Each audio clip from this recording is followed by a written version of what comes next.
अंतरिक्ष में बढ़ता कचरा धरती के लिए गंभीर समस्या बनता जा रहा है। यह कचरा मानव निर्मित है, पर मानव निर्मित अंतरिक्ष कचरे से धरती वासियों के लिए खतरा बढ़ता जा रहा है। अमेरिकी अंतरिक्ष एजेंसी नासा भी अंतरिक्ष कचरे से चिंतित है। दोस्तों, प्रश्न ये उठता है कि यह कचरा आखिर आता कहां से है। अंतरिक्ष में लगातार सैटेलाइट भेजने की वजह से बहुत सारा कचरा अंतरिक्ष में जमा हो जाता है। अंतरिक्ष में जमा यह कचरा पृथ्वी से भेजे गए सैटेलाइट और अंतरिक्ष मिशन का ही टूटा हुआ हिस्सा या खराब पड़ा हुआ सैटेलाइट होता है, जो एक समय बाद यह कचरे का रूप ले लेता है। पर यह समस्या तब ज्यादा बढ़ने लगी जब से मानव ने अंतरिक्ष में अपना अंतरिक्ष यान भेजने शुरू किए हैं और विभिन्न उद्देश्यों से कृत्रिम उपग्रहों को अलग अलग कक्षाओं में स्थापित करना शुरू किया। दोस्तों, पिछले करीब 50 वर्षों के दौरान अंतरिक्ष में भेजे गए संचार उपग्रहों, प्रयोगशालाओं, मानव रहित यानों, मालवाहक यानों और मानव मिशनों के कारण पृथ्वी से बाहर अंतरिक्ष में एक विशाल कबाड़घर बन गया है। दोस्तों, इसके अलावा प्रकृति ने भी अंतरिक्ष में हमारी पृथ्वी के नजदीक ऐसे हजारों छोटे बड़े पिंड तैनात कर रखे हैं जो किसी भी वक्त पृथ्वी के वायुमंडल में घुसकर मानव सभ्यता के संपूर्ण विनाश का खतरा उत्पन्न कर सकते हैं। दोस्तों, आने वाले 10 सालों में स्पेस से वायुमंडल पार करके धरती पर गिरने वाले रॉकेट की संख्या में बढ़ोतरी होने वाली है। उसके बाद हर दशक में स्पेस से आने वाले कचरे से कम संख्या से 10% लोगों की मौत होने का अनुमान है। हालांकि अभी ऐसा नहीं है, लेकिन आने वाले एक दशक में ऐसी स्थिति बन जाएगी। पिछले 30 सालों में लॉन्च हुए सैटेलाइट के डेटा के अनुसार अगले कुछ सालों में इनके गिरने की घटनाएं बहुत बढ़ जाएगी। सबसे ज्यादा खतरा अमेरिका के न्यूयॉर्क, चीन के बीजिंग, इंडोनेशिया के जकार्ता, बांग्लादेश के ढाका, नाइजीरिया के लागोस और रूस के मॉस्को शहरों को है। दोस्तों, यह सही है कि अब अंतरिक्ष भी इंसान की दखल से नहीं बचा है। मनुष्य के अंतरिक्ष में पहुंचने के कई फायदे हैं तो नुकसान भी है। नुकसान यह है कि एक तो अब अंतरिक्ष में कचरा पैदा हो रहा है और दूसरा यह है कि अंतरिक्ष युद्ध का खतरा भी बढ़ रहा है। इस पर यकीन करना मुश्किल होगा, पर यह सच है कि मानव निर्मित सबसे पुराना कबाड़ अब भी अंतरिक्ष में है। यह अमेरिका का दूसरा उपग्रह वैनगार्ड प्रथम है, जो 1958 में छोड़ा गया था।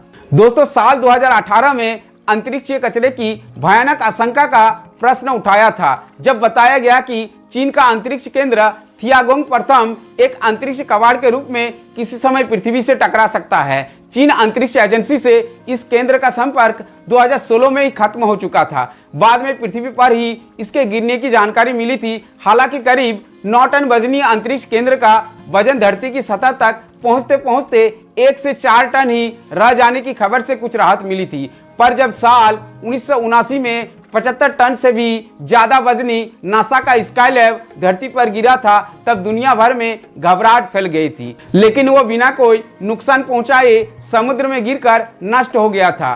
पिछले 6-7 दशकों में जैसे जैसे विभिन्न देशों की अंतरिक्ष संबंधी गतिविधियां बढ़ी है, अंतरिक्ष में धरती से पहुंचने वाला कचरा बढ़ता ही जा रहा है। जुलाई 2016 में अमेरिकी रणनीतिक कमान ने निकट अंतरिक्ष में 17,852 कृत्रिम वस्तुएं दर्ज की थी, जिसमें 1,419 कृत्रिम उपग्रह शामिल थे। मगर यह तो सिर्फ बड़े पिंडों की बात थी। इससे पहले 2013 की एक अध्ययन में 1 सेंटीमीटर से छोटे 17 करोड़ ऐसे टुकड़े पाए गए थे और 1 से 10 सेंटीमीटर के बीच आकार वाले कचरों की संख्या करीब 7 करोड़ निकली थी। अंतरिक्ष में घूमती ये चीजें किसी भी अंतरिक्ष अभियान का काल बन सकती है। दोस्तों, कुछ समय पहले नासा ने उन देशों की एक सूची तैयार की है जो अंतरिक्ष में इन कबाड़ों के लिए जिम्मेदार है। इनमें पहला नाम रूस का है, इसके बाद अमेरिका, फ्रांस, चीन, भारत, जापान और यूरोपीय अंतरिक्ष एजेंसी का नंबर आता है। सबसे ज्यादा कबाड़ पृथ्वी से ऊपर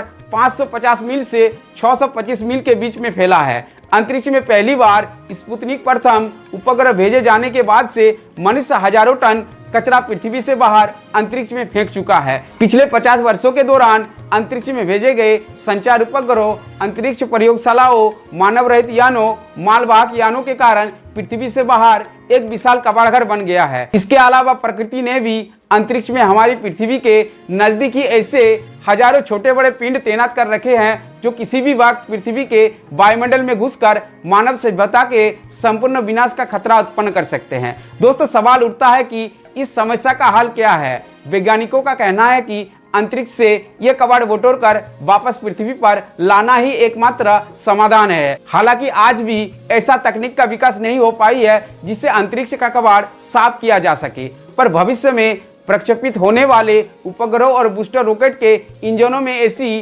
तकनीक कायम की जा सकती है कि इस्तेमाल के बाद वो उपग्रह अंतरिक्ष में न ठहरे बल्कि वापस पृथ्वी पर आ गिरे। दोस्तों, एक सस्ता विकल्प ये हो सकता है कि अपना मिशन पूर्ण कर लौट रहा कोई अंतरिक्ष यान थोड़ा बहुत कचरा भी बटोर कर अपने साथ लेता आए। यही वजह है कि स्पेस के कचरों को लेकर सख्त नियम बनाने की बात कही जा रही है। स्पेस साइंस की दुनिया में मांग उठ रही है कि सैटेलाइट और ज्यादा ऊंचाई पर स्थापित किया जाए ताकि इनके गिरने का खतरा कम किया जा सके। इसके अलावा कुछ ऐसे तकनीक इजाद करने की भी कोशिश की जा रही है जिससे स्पेस में मौजूद कचरे को इकट्ठा करके वापस धरती पर लाया जा सके।